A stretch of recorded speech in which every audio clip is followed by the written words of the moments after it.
Eu vi o brilho falso nos olhos da minha mãe quando me indicou aquela cadeira de metal enferrujado, encostada à porta da cozinha, como se eu fosse uma empregada de mesa esquecida. Meu irmão, o noivo imaculado com o fato italiano que custara uma fortuna, passou por mim sem um olhar, rindo com os amigos ricos, enquanto eu cheirava a azeite frito e humilhação. Naquele instante, jurei pelos ossos do meu pai que faria cada um deles engolir o veneno que me serviam, gota a gota, até que implorassem pela misericórdia que nunca me deram. O sol de verão em Lisboa batia impiedoso no terraço do hotel, transformando o ar em uma sopa quente de perfumes caros e risos forçados. Era o dia do casamento do meu irmão mais velho, Miguel, com aquela rapariga de família abastada de Cascais, a Ana, cujos pais tinham financiado metade da festa para garantir que tudo parecesse um conto de fadas saído das revistas cor-de-rosa. Eu, a Sofia, a filha do meio que nunca se encaixara no molde perfeito da família, chegara cedo, de autocarro desde o bairro operário de Alvalade, com o vestido azul que comprara em segunda mão na Feira da Ladra. Pensava que, pelo menos naquele dia, haveria um lugar para mim na mesa principal, um gesto simbólico de que, apesar de tudo, eu era sangue do seu sangue. Mas não. A minha mãe, com os lábios pintados de vermelho cereja e o colar de pérolas que o pai lhe deixara antes de morrer afogado numa garrafa de aguardente, aproximou-se de mim com um sorriso que mais parecia uma ruga disfarçada. Sofia, querida, senta-te aqui, perto da cozinha. Assim podes ajudar se precisares, estás habituada a isso, não estás? As palavras saíram doces como mel de eucalipto, mas cortaram como o fio de uma navalha. Ajuda. Eu, que trabalhava 12 horas por dia como empregada de limpeza num escritório no Chiado, que limpava casas de estranhos para pagar as contas que a família fingia não ver. Habitua-te? Como se a minha vida inteira não fosse uma sucessão de ajudas, não pedidas, de favores que se transformavam em dívidas eternas. Olhei para a cadeira, dobrável, com o assento de plástico rachado, encostada à porta dos fundos onde os empregados entravam e saíam com bandejas de marisco fresco e vinhos do Douro. Dali, via tudo e nada, os convidados dançando ao som de fado moderno, as mesas cobertas de toalhas de linho com centros de flores exóticas, o bolo de 5 andares que custava mais do que o meu salário anual. E eu, invisível, um fantasma na periferia do paraíso que eles construíam sem mim. O meu coração martelava como o sino da Sé de Lisboa ao meio-dia, uma mistura de raiva surda e uma dor que subia pela garganta como baile. Porque eu? Porque sempre eu, a que falhara no exame da universidade, a que escolhera o amor errado com um tipo que me deixara com uma filha e um buraco no peito, a que vivia num apartamento teu úmido com a pequena Inês, contando moedas para o leite. Miguel passou por mim nesse momento, o braço enlaçado na cintura da Ana, os dois radiantes como deuses do Olimpo. Ele, com os seus 32 anos de sucessos, o emprego na consultoria internacional, o carro alemão estacionado em frente ao hotel, as viagens a Nova Iorque que contava nas jantares de família como se fossem anedotas triviais. Nem um aceno, nem um, irmã, senta-te conosco. Nada. Como se eu fosse o eco distante de uma vida que ele preferia esquecer. A Ana, com o vestido de renda que sussurrava promessas de luxo, lançou-me um olhar rápido, pena. Desprezo. Não sei, mas bastou para acender o pavio. Sentei-me naquela cadeira infernal, as pernas dobradas como as de um preso à espera do julgamento, e observei. Observei a minha mãe circular entre as mesas, beijando faces enrugadas de tias que sussurravam sobre a Sofia, coitada, sempre tão desarranjada. Observei o meu tio, o irmão do pai, que herdara a casa em Sintra e nunca me ofereceram um quarto para Inês nas férias de verão. Observei os primos, com os seus telemóveis a capturar cada instante perfeito, postando no Instagram com hashtags de família feliz. A Inês, a minha menina de 6 anos com olhos castanhos que herdara do pai ausente, estava sentada no meu colo, confusa com o barulho e o cheiro de peixe grelhado que se escapava da cozinha. Mãe, por que é que não estamos com o tio Miguel? Perguntou ela, a voz fina como um fio de algodão. Abracei-a mais forte, sentindo o calor do seu corpinho contra o meu, e sussurrei, porque alguns lugares são para os que brilham, meu amor. Mas nós somos as estrelas que ninguém vê ainda. Era uma mentira piedosa, mas naquele momento, plantava a semente. A semente da fúria que crescia em mim como era venenosa nas paredes de uma casa abandonada. A cerimónia religiosa na igreja de São Roque fora um espetáculo, o padre com a voz grave a abençoar a união, em nome do amor eterno, enquanto eu me sentava na última fila, com a Inês a desenhar anjos tortos no missal. O meu irmão jurara perante Deus e os homens que amaria a Ana para sempre, mas eu sabia a verdade, ele amava o status, o reflexo que ela lhe dava num espelho de ouro. Depois, no copo d'água no hotel, o brinde, copos erguidos, à família. À felicidade, e eu, com o meu copo de plástico cheio de sumaguar, a fingir um sorriso que doía mais do que um dente partido. Alguém, acho que a prima Rita, com os seus saltos altos e o rímel perfeito, murmurou alto o suficiente para eu ouvir: a Sofia ali parece uma daquelas mendigas do Rocio, coitada. Ri-me baixinho, para não explodir, mas por dentro, algo se partia. Não era só a cadeira, era anos de migalhas, de convites de última hora para jantares onde eu servia a sopa, de telefonemas ignorados quando Inês adoecia e eu precisava de um empréstimo que nunca vinha. A noite avançava, o sol pondo-se num céu alaranjado sobre o Tejo, tingindo o terraço de tons de sangue e fogo. A banda tocava Amália Rodrigues, uma versão pop de Estranha Forma de Vida, e os casais dançavam, corpos entrelaçados em promessas falsas. Levantei-me, deixando Inês com uma tia distante que mal a conhecia, e dirigi-me à cozinha. Não para ajudar, como esperavam, mas para roubar um momento de ar. O cozinheiro, um homem de bigode espesso e mãos calejadas como as minhas, piscou-me o olho. Mais uma daquelas festas, e... O mundo dos ricos é como um circo, palhaços por fora, ratos por dentro. As suas palavras foram o primeiro bálsamo.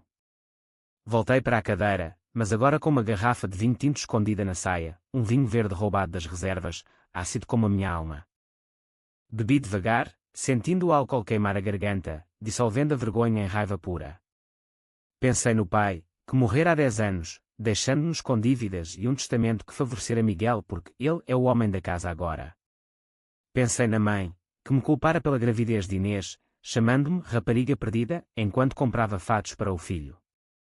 Pensei em todos os natais em que eu cozinhava o bacalhau e lavava a louça, invisível como o vapor da panela. E então, veio a visão, não vingança cega, mas calculada, como um xadrez jogado nas ruas empedradas de Alfama.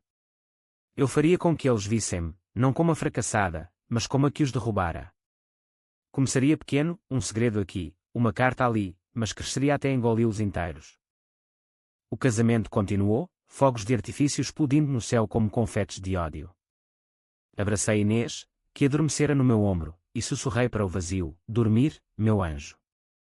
A mamã vai mudar o jogo. Naquela cadeira dobrável, nasci de novo, não a vítima, mas a predadora. E Lisboa, com as suas luzes tremulosentes, seria o palco da minha redenção sangrenta. A manhã seguinte ao casamento amanheceu cinzenta, como se o teste tivesse chorado toda a noite pelas minhas feridas abertas. Acordei no meu apartamento exíguo em Alvalade, com Inês aninhada ao meu lado na cama de solteiro que rangia como um lamento antigo. O cheiro de mofo misturava-se ao aroma residual do vinho que ainda me latejava nas têmporas. Levantei-me devagar, os pés descalços no chão frio de azulejos rachados, e olhei para o espelho partido sobre a pia da cozinha. O meu reflexo, com olheiras profundas como valos do Douro, devolveu-me um olhar que já não era de derrota, mas de aço forjado no fogo da humilhação. Preparei o pequeno almoço para Inês, pão com manteiga e uma fatia de queijo que comprara em promoção no Pingo Doce. Ela comeu em silêncio, os olhos grandes fixos nos desenhos animados na televisão antiga, um ritual que nos ancorava na normalidade frágil. Mãe, o tio Miguel é rico agora? Perguntou ela de repente, lambendo os dedos pegajosos. Ri-me, um som seco como folhas de outono. Rico em ilusões, meu amor. Mas a mamã vai ensinar-te que a verdadeira riqueza está em não deixar que te pisem. Era a primeira vez que falava abertamente da raiva, e senti um alívio perigoso, como soltar uma rolha de uma garrafa de pressão. Enquanto Inês brincava com as bonecas no chão, peguei no telemóvel, um modelo antigo que mal aguentava o WhatsApp, e comecei a rolar pelas fotos do casamento que os primos postavam. Lá estava Miguel, de braço dado com a Ana, legendas como Amor Eterno em Lisboa, Casamento dos Sonhos. E eu? Numa foto de grupo periférica, borrada no canto, como uma mancha que se apaga. O estômago revirou-se. Liguei para a mãe, o número gravado como uma cicatriz. Mãe, obrigada pela festa. Foi memorável. A voz dela saiu melosa, distraída. Que bom, Sofia. Estavas tão gira naquela cadeira, parecias uma das ajudantes profissionais. O Miguel adorou. Profissional. A palavra ecoou como um tapa. Desliguei sem despedida, o coração acelerado. Saí para o trabalho, o autocarro 736 abarrotado de rostos cansados como o meu, o cheiro a suor e café barato preenchendo o ar. Limpava os escritórios no Chiado, varrendo segredos de executivos que ganhavam em um mês o que eu em um ano. Mas naquele dia, em vez de limpar, observava. Anotava mentalmente os papéis esquecidos nas secretárias, contratos, e-mails impressos com nomes de clientes influentes. Um deles, o Sr. Carvalho, era um dos padrinhos do casamento do Miguel, o homem que aprovara o empréstimo para o apartamento de luxo do meu irmão em Belém. Guardei um pedaço de papel na saia, um número de conta bancária rabiscado, talvez um erro, talvez uma oportunidade. A tarde arrastou-se em tarefas mecânicas, esfregar ladrilhos até brilharem, como se pudesse polir a minha própria dignidade. No intervalo, sentei-me num banco no rocio, o sol filtrando-se pelas folhas das árvores, e deixei a mente vaguear para o passado. Cresci em Chelas, num prédio cinzento onde o elevador nunca funcionava e as brigas dos vizinhos eram o soundtrack da infância. O pai, operário nos estaleiros de Lisboa, bebia para esquecer as horas extras que o matavam devagar. A mãe, costureira, sonhava com uma vida melhor, mas gastava o que sobrava em lições de piano para Miguel. Eu era a do meio, a que ajudava na casa, a que sacrificava os brinquedos para o irmão mais novo. Aos 16, apaixonei-me por João, um rapaz de bairro com tatuagens e promessas vazias. Gravidez aos 18, casamento aos 19, divórcio aos 20. Inês nasceu num hospital público, com choro e quando nos corredores frios, e a família. Visitas esporádicas, olhares de julgamento, como vais criar uma criança sozinha, Sofia? És demasiado fraca. Fraca. A palavra que me perseguiu como um cão raivoso. Mas naquela cadeira do casamento, algo se quebrara, não eu, mas a ilusão de que o amor familiar era incondicional. Voltei para casa ao pôr do sol, o Tejo reflexo em tons de cobre, e comecei a planear.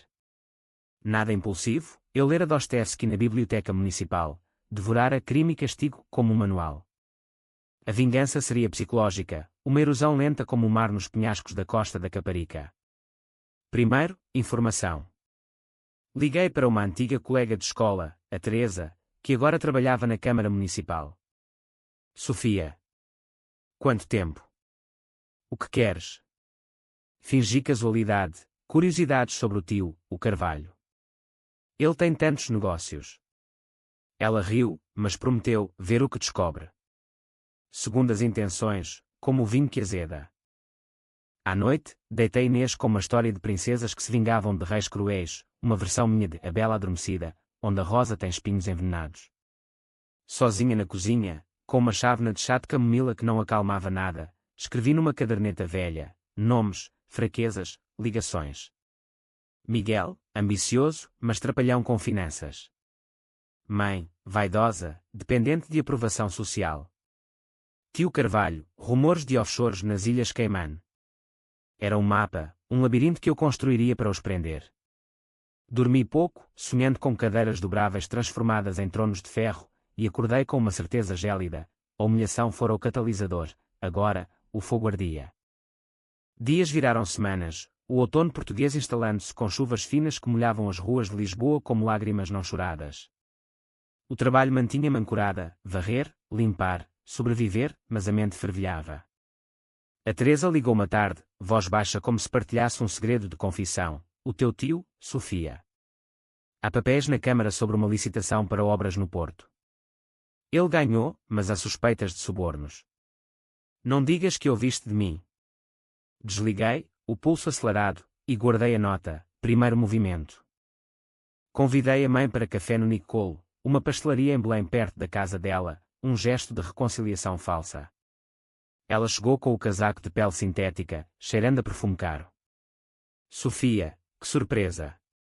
A Inês está crescida, não está? Falámos de trivialidades, o tempo, os preços dos combustíveis. Então, soltei a isca: mãe, ouvi dizer que o tio Carvalho está metido em águas turvas com negócios. Cuidado com ele, no apoio ao Miguel.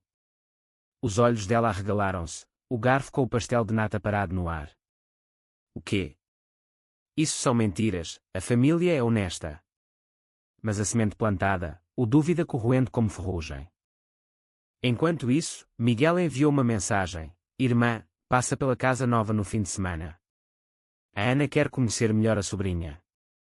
Rima alto, sozinha no autocarro de regresso. Conhecer melhor. Iam ver mais do que esperavam. Preparei Inês com um vestido limpo, comprei flores baratas no mercado, e fomos. A casa em Belém era um sonho, janelas com vista para o rio, cozinha em granito, quadros de artistas lisboetas nas paredes. A Ana recebeu-nos com abraços frios, servindo sumos em copos de cristal. Miguel mostrou o escritório, orgulhoso. Vês, Sofia? Trabalhei para isto. Trabalhou. Com o dinheiro do sogro e os contactos do tio.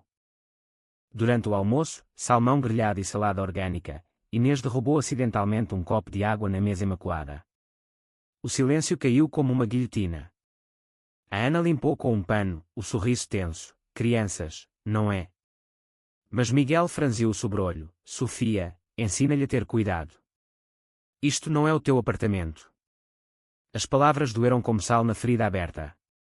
Levantei-me, peguei em Inês, e saí sem despedida.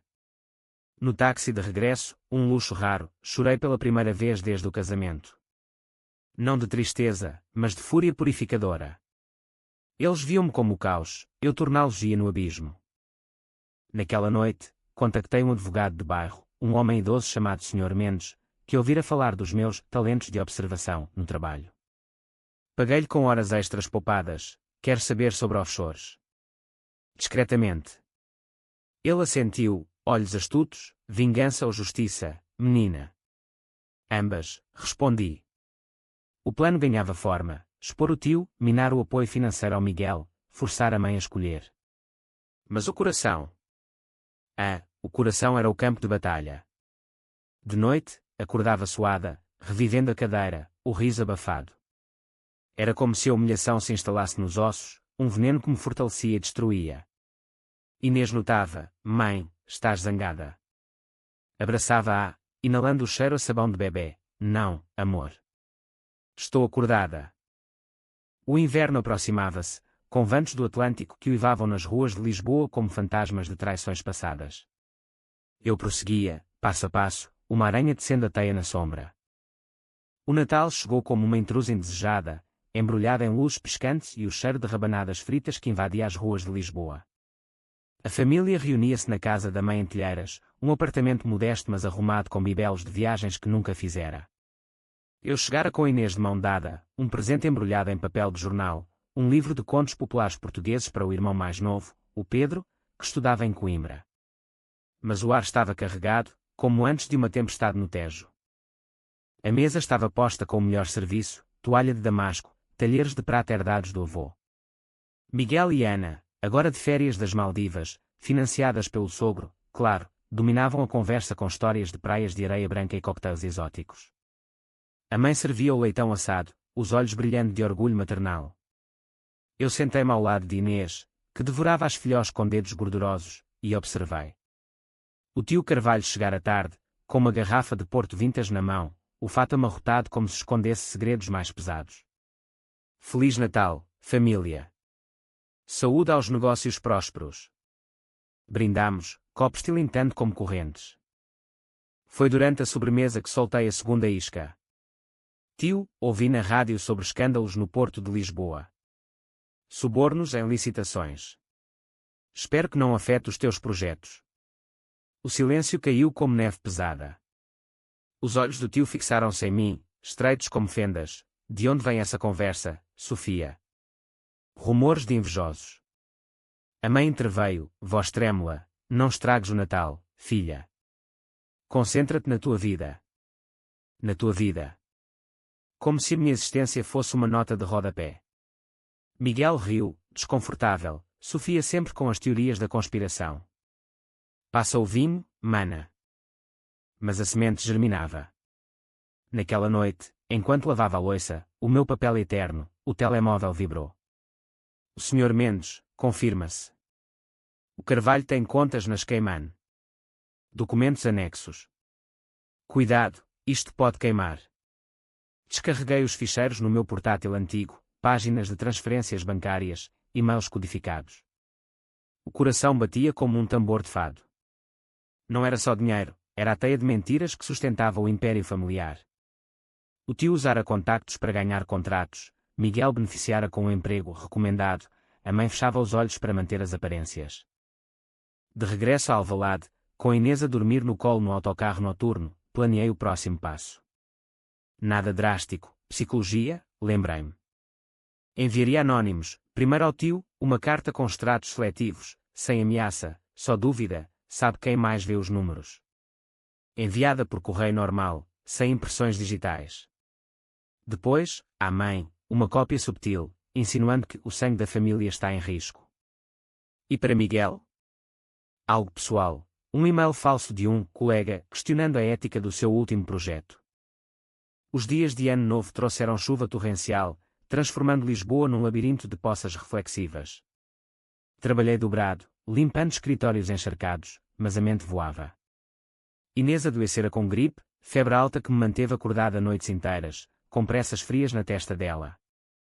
Mãe, dói, choramingava. Eu cantava-lhe fados baixinho, Grândola, Vila Morena, a voz rouca de exaustão. Naqueles momentos, a vingança parecia distante, um luxo de egoísta. Mas então, um telefonema da mãe, Sofia, o Miguel precisa de ajuda com o relatório. Vens amanhã. Ajuda. Sempre ajuda.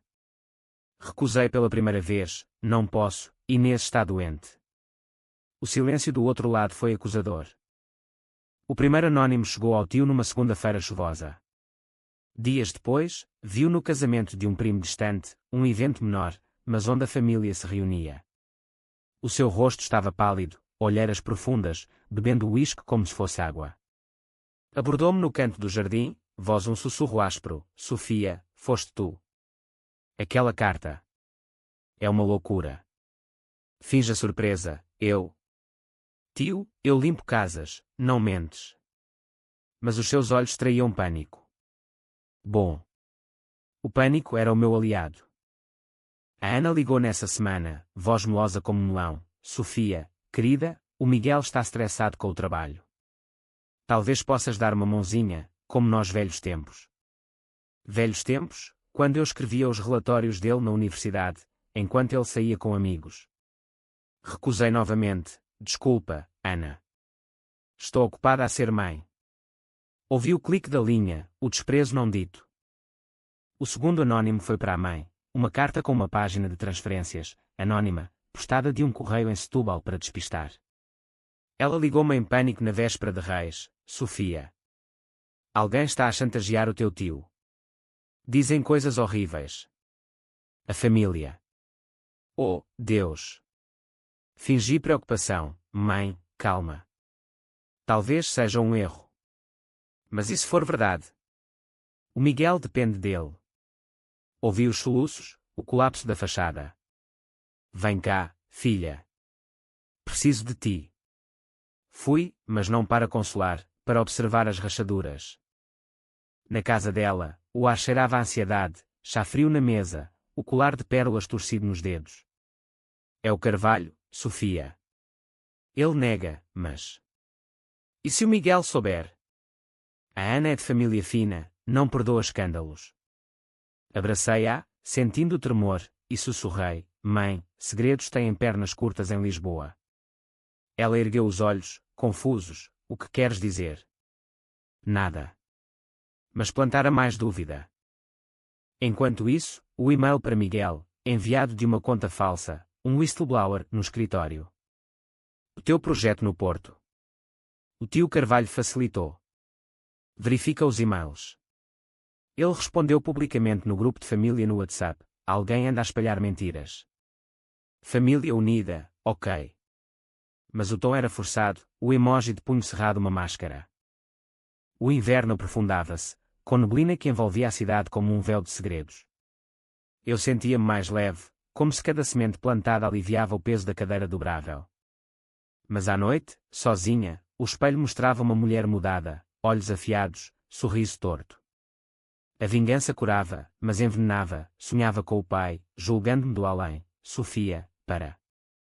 O ódio consome. Acordava suada, questionando. Era justiça ou loucura? Inês, curada, desenhava-me uma família feliz. Mãe, tu és a rainha. Rime, lágrimas quentes. Sim, rainha de um reino em ruínas que eu reconstruiria. O plano prosseguia, fios entrelaçando-se na teia. Lisboa sussurrava a aprovação nos seus becos, o vento carregando ecos de fado de corações partidos que renascem mais fortes. A primavera irrompeu em Lisboa como uma amante impaciente, azulejos ganhando vida com o sol que secava as últimas poças de inverno. As jacarandás florescendo em tons de púrpura selvagem nas avenidas, mas para mim, era o prelúdio da colheita, os frutos podres da minha teia começavam a cair. O tio Carvalho ligara-me uma tarde, voz trêmula como um copo rachado. Sofia, precisamos de falar. Aquelas cartas. Sei que és tu. Antes que destrua tudo. Encontrei-me com ele num café discreto no bairro Alto, o ar carregado de cheiro a pastéis de bacalhau e segredos sussurrados. Ele, outrora imponente com o seu fato cinzento e charuto apagado, agora curvado, mãos tremendo ao mexer o café. Senta-te, tio. O que te aflige tanto? Perguntei, voz neutra como a de uma confessional. Ele cuspiu as palavras, os documentos. As contas. Alguém os tem, e aponta para mim. O teu irmão está furioso, o emprego dele depende disto. A tua mãe chora todas as noites. Senti um prazer sombrio, como o primeiro gole de vinho tinto após uma abstinência forçada. Tio, eu varro o pó dos outros. Mas talvez Deus veja o que os homens escondem. Ele inclinou-se, suando. Quanto queres? Dinheiro. Um apartamento para ti e a miúda. Rime baixinho, o som ecoando como um sino rachado. Não quero o teu ouro sujo. Quero que sintas o que é ser invisível. Saí deixando-o ali, o café intocado, o rosto uma máscara de pavor. De regresso ao trabalho, o chiado pulsava com turistas e executivos, mas eu via camadas, as fachadas barrocas escondendo podridão, como a família. O Sr. Mendes atualizara-me, mais provas. Envia para a imprensa anónima, se quiseres. Ainda não. Queria saborear. Em casa, Inês preparava-se para a escola, o uniforme impecável lavado à mão. Mãe, hoje a Assembleia de Pais. Vens. O convite doía, eu, a mãe solteira, entre pais de fato e malas de designer. Fui, sentei-me no fundo, invisível novamente. Mas quando a diretora elogiou a dedicação da Sofia, senti um vislumbre de poder real, não vingativo. O próximo golpe foi para Miguel. Marquei um encontro de irmãos, num restaurante em Alfama, o som de guitarra portuguesa ao fundo como banda sonora da traição. Ele chegou atrasado, stress visível nas rugas precoces. Sofia, que raio se passa? O escritório está em polvorosa com rumores sobre o tio. A Ana acha que é conspiração. Servi-lhe um prato de cataplana, fumegante, e sorri. Conspiração. Ou consequência, mano. Lembras-te da cadeira no teu casamento? Eu lembro-me. Ele corou, garfo parado, isso. Era uma piada, espaço apertado. Não leves a mal. Piada. A palavra acendeu o fogo. Piada como fingir que eu não existo. Como usar o tio para o teu emprego sujo. Os olhos dele arregalaram-se. O quê? Sabes disso? Inclinei-me, sei o suficiente. Para te fingir perfeição, Miguel. Ou eu conto à Ana tudo. Ele negou, gaguejou, mas o dano estava feito. Dias depois, ouvi pela Teresa, o Miguel pediu demissão temporária. Escândalo no ar. A mãe ligou em histeria. Sofia, o que fizeste? Teu irmão está destruído. Vem cá, explica. Fui, mas armada com serenidade. Na sala dela, com fotos de família nas paredes como testemunhas mudas, ela gritou: és uma víbora. Por causa daquela cadeira idiota. Abracei-a, sentindo o corpo frágil tremer. Não, mãe. Por todos os anos de cadeiras invisíveis. Agora, escolhe, ajuda-me Inês com a escola, ou perdes o filho perfeito. Ela soluçou, rendida. O que queres? Dinheiro. Um emprego. Quero respeito. E verdade. A teia apertava. O tio ofereceu um acordo, 10.000 euros para calar a boca, transferidos para uma conta que abria em nome de Inês. Aceitei, mas usei metade para pagar um curso de contabilidade online, não para enriquecer, mas para me armar. O resto, para um advogado melhor. Miguel divorciou-se da Ana em segredo, o escândalo sussurrado nos salões de Cascais. Ele e o sogro, negócios sujos. Ela levou a casa em Belém, ele ficou com dívidas e um apartamento alugado em Lumiar. Mas o custo. À noite, o sono fugia, substituído por pesadelos onde a cadeira dobrável crescia, engolindo-me em metal retorcido. Inês perguntava: Mãe, por que estás sempre tão longe? Abraçava-a, inalando inocência: Estou a lutar por nós, meu sol. Lisboa mudava comigo, passeava pelo Tejo ao amanhecer, o rio murmurando absolvição, mas o coração dividido entre triunfo e vazio. A vingança era lógica, gaiola por gaiola, mas o preço era a alma, fragmentada como azulejos partidos. Uma tarde de maio, o tio foi detido, jornais com manchetes: corrupção no Porto, empresário preso. A família desmoronou. Miguel ligou, voz quebrada: Irmã, ajuda-me. Perdi tudo. Rime, amargo, agora sabes como é a cozinha. Mas desliguei, lágrimas quentes. Era Vitória. Ou prisão. O verão aproximava-se, calor sufocante prometendo incêndios internos. A teia estava tecida, agora, desfiar. O verão de 2026 caiu sobre Lisboa como um manto de fogo, o asfalto derretendo-se nas calçadas, o Tejo um espelho de calor tremulosente. Eu caminhava pelas ruas de Moraria, o bairro dos fados e das almas errantes, sentindo o suor colar o vestido ao corpo como uma segunda pele de culpa. O tio Carvalho esperava julgamento, trancado numa cela que cheirava a desinfecção e desespero, os jornais diários regurgitando detalhes sórdidos, milhões desviados, políticos comprados como pão quente. A família, outrora um castelo de aparências, era agora ruínas fumegantes. Miguel mudara, o fato italiano substituído por camisas amarrotadas, o carro alemão vendido para pagar advogados. Ligava-me todas as semanas, voz rouca de uísques solitários: Sofia, por favor. Fala com o procurador, diz que foi um erro. Eu sinto muito pela cadeira, pela tudo. Sinto muito. As palavras tardias, como chuva após seca. Respondia sempre o mesmo: sente, Miguel. Sente o peso. Mas por dentro, o vazio crescia. A vingança lógica, passo calculado, deixar a minhoca, como uma casa assaltada. A mãe envelhecera 10 anos em meses, cabelos grisalhos soltos, o colar de pérolas guardado na gaveta como relíquia de uma vida morta. Visitava-me agora, trazendo bolos caseiros e olhares suplicantes. Sofia, perdoa-nos. Eu fui cega, egoísta. Deixa-me ajudar com a Inês, aulas de piano, o que for. Inês, alheia ao drama, abraçava-a. Avó, conta uma história. Eu observava, o coração dividido como o bairro alto entre festa e melancolia. Aceitava a ajuda, dinheiro para a escola, um casaco novo para o inverno, mas o perdão. Escorregadio como peixe na lota.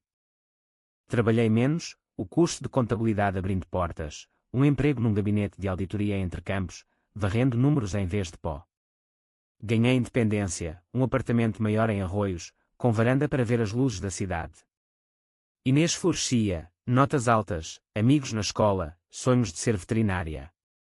Mãe, tu és a minha heroína, dizia ela, desenhando-me com capa e espada. Heroína. Ou vilã disfarçada. O clímax veio numa noite de agosto, calor opressivo forçando janelas abertas. Miguel apareceu à porta, bêbado, olhos vermelhos: eu sei que foste tu, Sofia. As cartas, os e-mails, tudo tu. Porquê? Somos sangue. Empurrei-o para dentro, Inês dormindo no quarto ao lado. Sangue. Tu ignoraste o meu quando precisei. A cadeira foi a gota, mas o oceano foi anos de desprezo. Ele caiu de joelhos, soluços e quando, eu era fraco, invejoso da tua força. A Ana queria perfeição, a mãe pressionava. Perdoa-me. Abracei-o então, o cheiro a álcool misturando-se a lágrimas partilhadas. Perdão não apaga cicatrizes, mas talvez cicatrize. Chamámos a mãe, os três, pela primeira vez em anos, numa mesa simples com vinho do Alentejo. Falámos até ao amanhecer, confissões, culpas, o pai recordado não como fantasma, mas como homem falho. Eu falhei-vos a todos, disse ela, voz quebrada. Mas tu, Sofia, ensinaste-nos a ver. O julgamento do tio aproximava-se, testemunhei contra ele, não por ódio, mas por verdade, sentença de 5 anos, restituições que beneficiariam Inês. Outono trouxe chuvas suaves, lavando as ruas como purificação. Miguel mudou-se para Coimbra, ajudando o Pedro nos estudos, reconstruindo devagar. A mãe voluntariava-se na creche local, olhos ganhando brilho. Eu, promovida no trabalho, namorava um colega, Tomás, um tipo simples com riso fácil e mãos calejadas de quem sabe construir. Não amor de novela, mas sólido como o aqueduto das águas livres. Mas a cicatriz da cadeira permanecia. Numa festa de família, vi uma cadeira dobrável no canto e o estômago revirou. Sentei-me na mesa principal, mas o fantasma sussurrava. A vingança curara a ferida externa, mas internamente. Deixara lições. O ódio é fogo que aquece e queima, o perdão, uma ponte frágil sobre o abismo. Inês, agora 7, perguntou numa noite de estrelas, mãe, o que é vingança? Sorri, traçando constelações no céu de Lisboa, é uma sombra, meu amor. Mas a luz vem depois, se deixares. Ela adormeceu, e eu fiquei acordada, o Tejo murmurando segredos de redenção. Anos passariam, mas naquela cadeira, renascera não só vingadora, mas sobrevivente. Lisboa, eterna testemunha, aplaudia em silêncio. 2 anos após o julgamento do tio, Lisboa acordava-me com o canto dos pardais nos telhados de arroios, o sol filtrando-se pelas cortinas novas como uma bênção tardia. O apartamento, agora T2 com quarto para Inês, cheirava a café fresco e pão torrado, rotinas de uma vida reconquistada. Eu, aos 32, via no espelho uma mulher com linhas de riso ao canto dos olhos, o cabelo curto e prático, o corpo fortalecido por caminhadas ao longo do rio. O emprego na auditoria pagava contas sem noite sem claro, e Tomás, com o seu sotaque do Minho e mãos que construíam móveis de IKEA em noites de sexta, tornara-se âncora, não prisão. A família. Um mosaico remendado. Miguel, divorciado e sóbrio há 18 meses, trabalhava como consultor freelance em Coimbra, visitando-nos mensalmente com brinquedos para Inês e conversas honestas sobre falhas passadas. Lembro-me da cadeira como se fosse ontem, disse ele numa tarde de piquenique no Parque Eduardo VII. Fui um idiota egoísta. Obrigado por não me deixares afundar para sempre. Abracei-o, o sol quente na pele, nós afundamo-nos juntos, mano. Agora, nadamos. A mãe florescera na voluntariado, lia histórias na creche onde Inês frequentara, os cabelos agora tingidos de castanho suave, o sorriso genuíno. Sofia, tu salvaste-nos, confidenciou-me num jantar de domingo, o cheiro de cozida à portuguesa enchendo o ar. A humilhação que causei transformou-nos. Ri-me, servindo o vinho, não eu, mãe. A vida. Mas aprende-se com o fogo. O tio, solto sob condicional, vivia em Faro, longe dos holofotes, cartas esporádicas pedindo perdão que eu guardava sem ler. Inês, aos 9, era o sol, notas exemplares, um cãozinho adotado chamado Fado, sonhos de viajar pelo mundo. Mãe, conta a história da cadeira mágica, pedia ela nas noites de insônia. Transformar a memória numa fábula, era uma cadeira que testava corações. Quem se sentava nela aprendia a voar. Ela ria, olhos brilhantes, alheia às sombras reais. Mas as sombras persistiam, visitas inesperadas. Numa noite de storm, o telefone tocou, a Ana, voz alterada pelo tempo e pelo vinho. Sofia. Ouvi dizer que foste tu. O escândalo. Roubaste a minha vida. Ri-me, o trovão e quando, não roubei, Ana. Tu construíste um castelo de cartas. Eu só soprei. Desligou, mas o eco ficou, vingança tem ecos longos. Tomás propôs casamento numa ponte sobre o Tejo, anel simples de prata, não por perfeição, mas por nós. Aceitei, lágrimas mistas com chuva fina. O casamento foi pequeno, família remendada, fado ao vivo, Inês como dama de honor. Nenhuma cadeira dobrável à vista, mesas iguais para todos. Miguel fez o brinde, à Sofia, que nos ensinou que a força não é brilhar, mas erguer os caídos. Chorei, o copo tremendo. Anos fluíram como o Douro, Inês na Universidade de Veterinária, eu diretora adjunta, Tomás e eu com uma casa em Sintra herdada da mãe, que partira pacificamente, deixando cartas de amor. Miguel casou-se de novo, com uma professora simples, netos chegavam, enchendo as festas de risos autênticos. Mas numa manhã de dezembro, 10 anos após aquela cadeira, sentei-me num café no Chiado, revendo fotos antigas. O coração apertou, a humilhação fora o catalisador, a vingança o caminho tortuoso, mas a paz ganhada em perdões diários. Levantei-me, o sol de inverno aquecendo a pele, e caminhei para casa. Lisboa, com os seus 7 colinas e 1000 histórias, sussurrava, sobreviveste. Agora, vive. E assim, da cozinha para o trono invisível, tece uma vida de ferro e flores, prova de que, mesmo nas sombras, o coração humano renasce, gaiola por gaiola desfeita.